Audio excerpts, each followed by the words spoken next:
Halo teman-teman, nama saya Gusti Imam Nugroho dari kelompok 4, dosen pengampu MK Fonologi Bapak Irwan Syagian MPD. Kami dari Universitas Indra Prasta. Jelaskan tentang pengertian daerah artikulasi. Artikulasi adalah perubahan rongga dan ruang dalam saluran suara untuk menghasilkan bunyi bahasa demi kata yang baik dan benar dan jelas. Area artikulasi terbentang dari bibir luar sampai pita suara di mana fonem-fonem terbentuk berdasarkan getaran pita suara disertai perubahan posisi lidah dan semacamnya. Dan dalam bidang fonetik, daerah artikulasi ialah titik penyentuhan di mana berlakunya halangan dalam saluran vokal antara artikulator aktif bergerak, biasanya sebagian lidah, dan artikulator pasif pegun, biasanya sebagian lelangit mulut untuk menghasilkan konsonan bersama cara artikulasi dan pembunyian. Inilah yang menentukan bunyi tersendiri sebuah konsonan. Contoh daerah artikulasi. Bibir bawah yang aktif boleh menyentuh bibir atas yang pasif, dua bibir seperti M, atau gigi atas bibir gigi seperti F. Lelangit keras boleh disentuh oleh bagian depan atau belakang lidah. Jika depan lidah digunakan, maka daerahnya dipanggil gelungan. Juga belakang lidah dorsun pula, maka lelangit paratal namanya. Terdapat 5 artikulator aktif yang asas, yaitu bibir labial, depan lidah yang lentur koronal, bagian tengah atau belakang lidah dorsal, akar lidah bersama epiglotis radikal, dan laring glotis. Artikulator-artikulator ini boleh bertindak sendirian atau dua daripadanya boleh bertindak serentak. Artikulasi pasti pula tidak sepadan daerahnya. Ialah berlaku pertindanan antara daerah lidah bibir dan antar gigi dan gigi, gigi dan gusi, gigi dan lelangit, lelangit dan feral dan ufural yang boleh disentuh oleh mana-mana konsonan. Macam-macam daerah artikulasi. Konsonan dui bibir atau bilabial ialah konsonan yang disebut dengan kedua-dua belah bibir. Konsonan bibir gigi atau labiodental ialah konsonan yang disebut dengan bibir bawah dan gigi atas. Konsonan dui bibir dilafadzkan dengan kedua-dua gigi bawah dan atas. Gigi atau dental. Konsonan gigi atau dental ialah konsonan yang disebut dengan lidah menyentuh gigi atas seperti T, D, N, dan I dalam setengah bawah. Konsonan gigi dibedakan dari bunyi-bunyi yang dihasilkan dengan lidah menyentuh batas gusi, seperti dalam bahasa Inggris, rujuk konsonan gusi. Tetapi kedengarannya sama karena kesamaan bunyi-bunyi berkenaan, tambahan pula sama hurufnya, sama abjad rumi T dan N. Gusi. Konsonan gusi atau alveolar ialah konsonan yang disebut dengan lidah menyentuh atau menghampiri batas atas gusi. Konsonan gusi boleh disebut dengan ujung lidah afikal atau daun lidah laminal. Sebutan gusi laminal sering disalah anggap sebagai konsonan gigi karena ujung lidah menghampiri atau menyentuh gigi. Bedanya adalah ada titik sentuhan paling belakang yang menentukan daerah penjemputannya. Disinilah ujung rongga mulut dan ruang resonan dalam rongga mulut. Inilah yang memberikan warna bunyi kepada setiap konsonan dan vokal. Belakang gusi.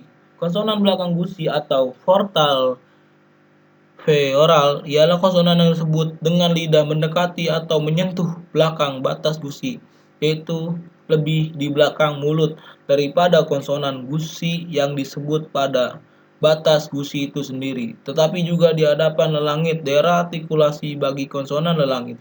Dalam bidang fonetik, konsonan gelungan ialah bunyi konsonan yang disebut dengan lidah berhubungan dengan bagian atas rongga mulut di belakang batas gusi dan boleh digulung ke belakang untuk menyentuh lelangit. Dalam arti kata lain disebut pada bagian mulut antara belakang gusi dan lelangit. Konsonan gelungan merupakan konsonan korosal yang berbagai jenisnya. Itu pun tergantung pada bentuk lidah, sama ada berbentuk rata, yaitu daun lidah, permukaan atas lidah, di belakang ujungnya mendekati atau menyentuh langit seperti huruf-huruf CZ, SJ, Z, RJ, DZ dalam bahasa Polandia, atau huruf-huruf ZH, CH, SH, R dalam ejaan bahasa Mandarin. Ini gelungan raminal namanya, lidah pun disebutnya dengan ujung lidah pula. Seperti dalam bahasa India, ini gelungan afikal namanya. Akhir sekali, lidah boleh digulung ke belakang agar muka bawahnya menyentuh daerah gusi atau depan langit. Seperti dalam kebanyakan bahasa Dravidia, ini pula dipanggil gelungan subafikal.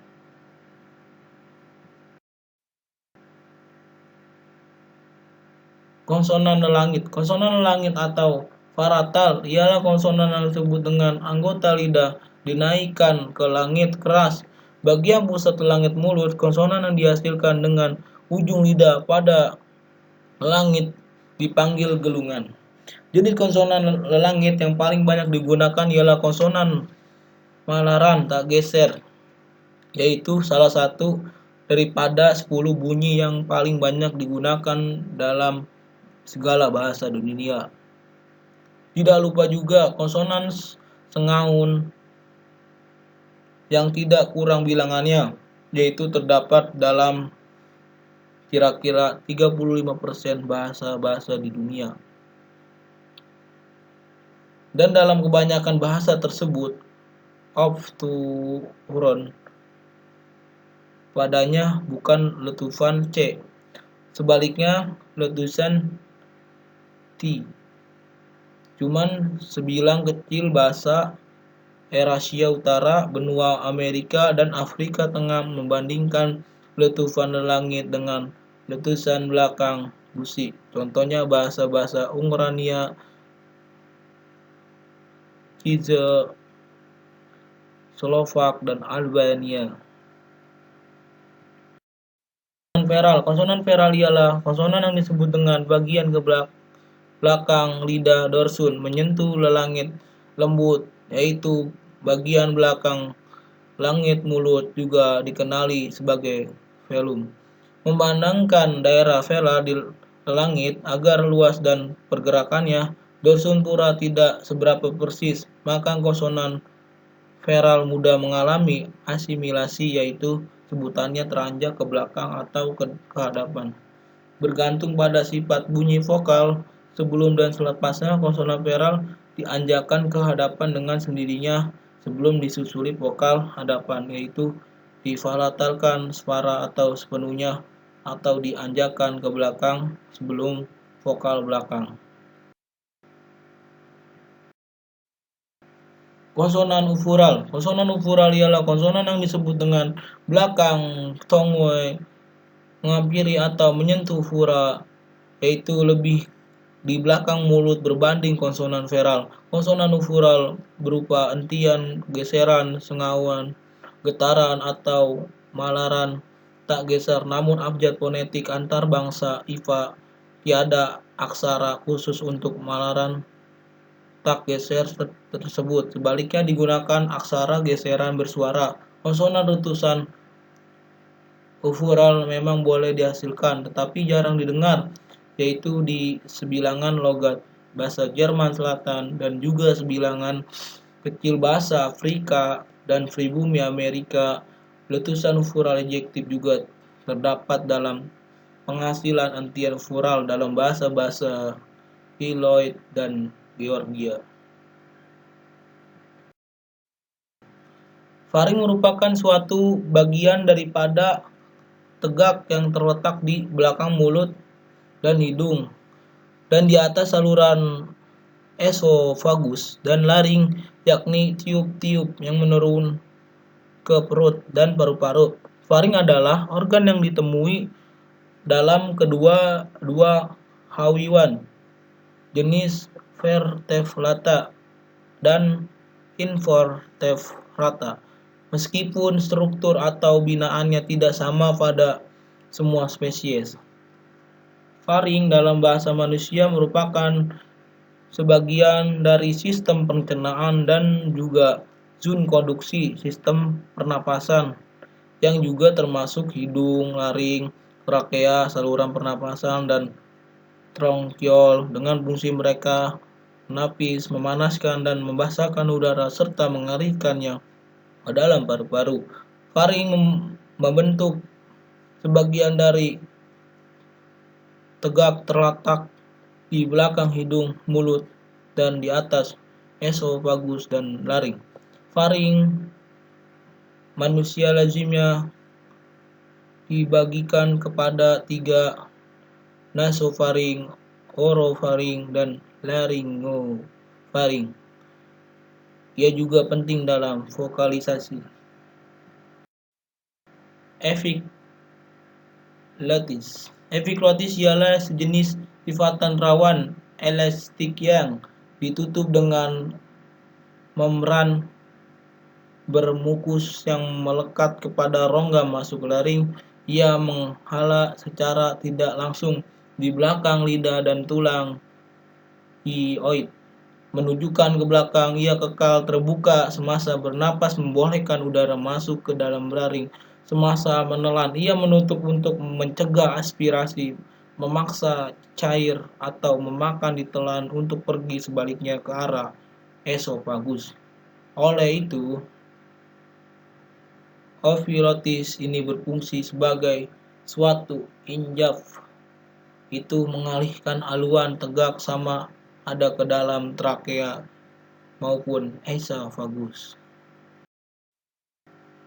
Kesimpulannya adalah daerah artikulasi adalah perubahan rongga dan ruang dalam saluran suara untuk menghasilkan bunyi bahasa demi kata yang baik dan benar dan jelas. Area artikulasi terbentang dari bibir luas sampai pita suara, di mana fonem-fonem terbentuk berdasarkan getaran pita suara disertai perubahan posisi lidah. Artikulasi ini biasa kita lakukan dalam kegiatan sehari-hari.